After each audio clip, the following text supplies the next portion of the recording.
Hello, everyone, and welcome to Soul Stained Ink. My name is Beth, and I am here with my weekend reads video.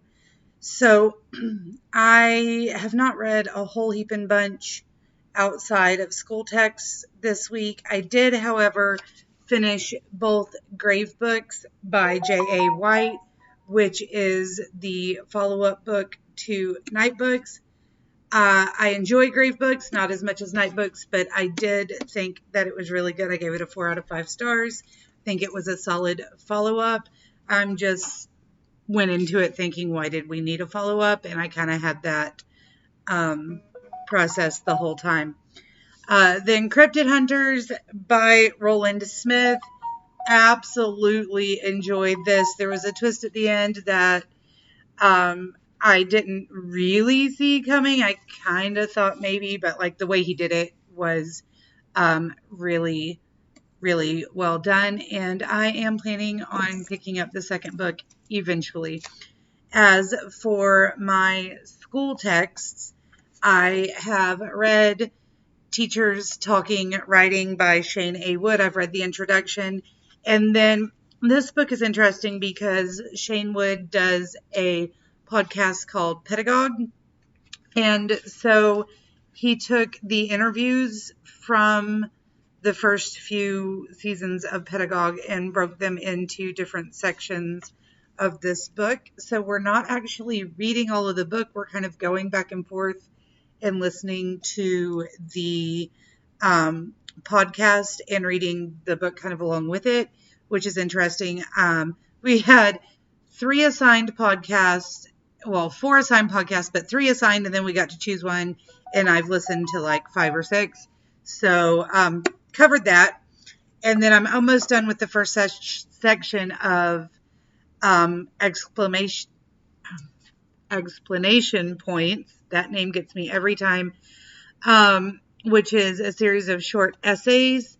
And he said just pick and choose several from that you wanted to read, but I'm just kind of reading through all of them because they're all interesting to me. So I've done the reading, but I'm doing more reading, if that makes sense.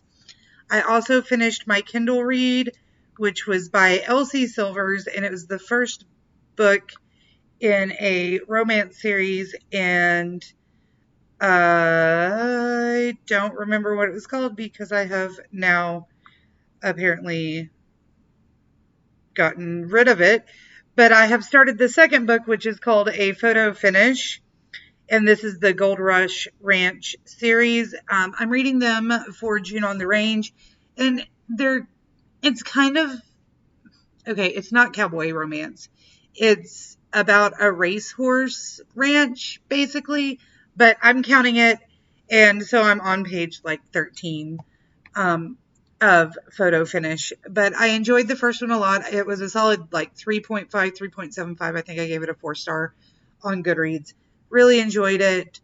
I really liked that there are some decently spicy scenes, but that it did not take away from the character development, and in fact added a lot to character development.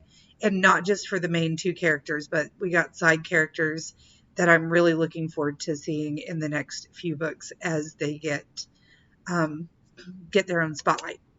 So along with that, I have also started CC Rios in the Desert of Souls. The physical copy was still on my shelf.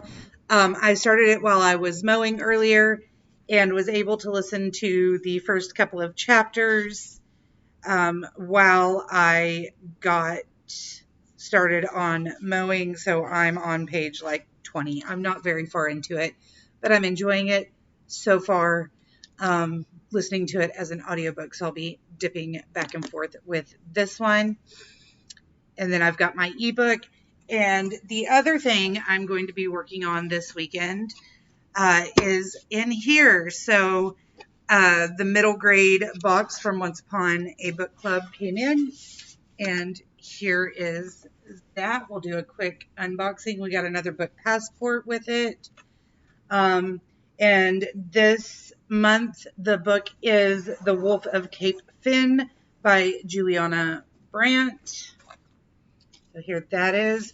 I have not pulled it out and looked at it at all, so let's find out what it's about together. Beware the coming of first frost. First frost has touched Cape Fen, and that means Baron Dyer has returned. For as long as anyone can remember, he has haunted the town come winter, striking magical bargains and demanding unjust payment in return. The Serling sisters know better than to bargain, lest they find themselves hunted by the Baron's companion, the wolf. And then the wolf attacks Eliza's sister Winnie. They manage to escape, but they know the wolf will be back, because the wolf only attacks those who owe Baron Dyer. Winnie would never bargain, so that must mean someone else has struck a deal with Winnie as the price. Eliza embarks on a journey to save her sister, but as she untangles the links between Baron Dyer, the wolf, and her family, she discovers a complicated web of bargains that cross all of Cape Fen. If Eliza can learn the truth, she might be able to protect her sister, but the truth behind the bargain could put her own life in danger.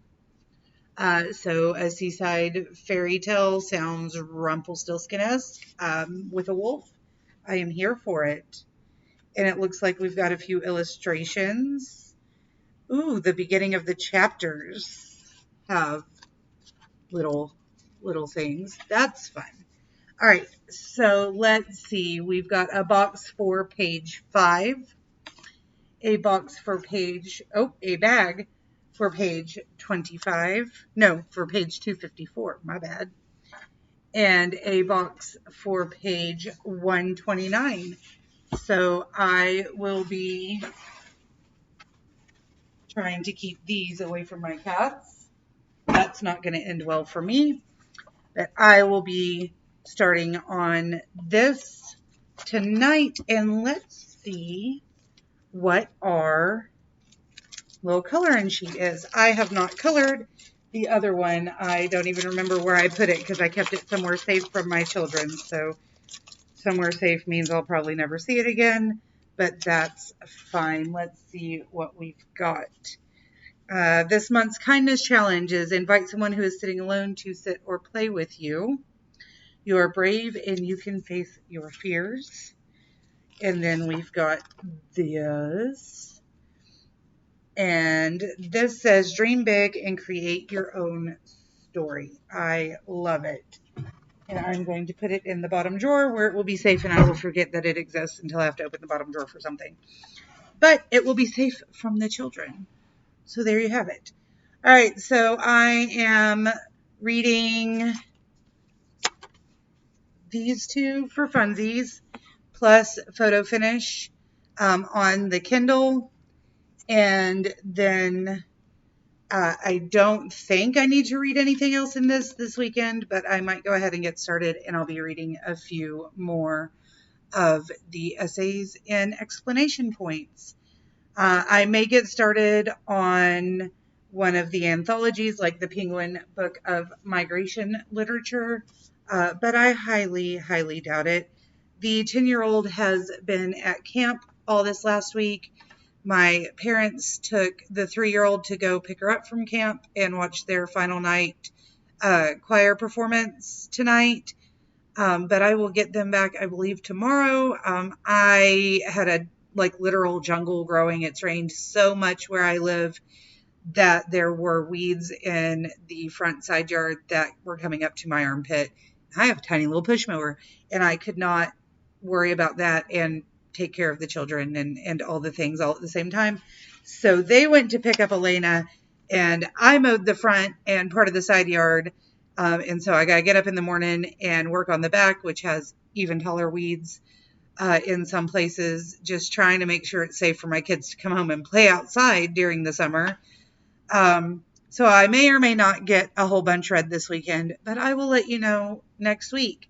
Let me know if you've read any of these or want to hear more about any of the books that I mentioned, and I will talk to you again soon.